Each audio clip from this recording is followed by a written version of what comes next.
Mr. President, I rise again, I'm afraid, to make the same old hoary speech that I've been making here for several years, and that is, it is my opinion that you do not really understand the concept of banking. All the banks are broke. Bank Santander, Deutsche Bank, Royal Bank of Scotland, they're all broke. And why are they broke? It isn't an act of God. It isn't some sort of tsunami.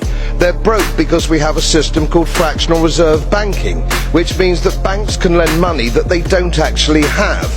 It's a criminal scandal, and it's been going on for too long. To add to that problem, you have moral hazard, a very significant moral hazard from the political sphere. And most of the problem starts in politics and central banks, which are part of the same political system. We have counterfeiting, sometimes called quantitative easing, but counterfeiting by any other name. The artificial printing of money, which if any ordinary person did, they'd go to prison for a very long time. And yet governments and central banks do it all the time.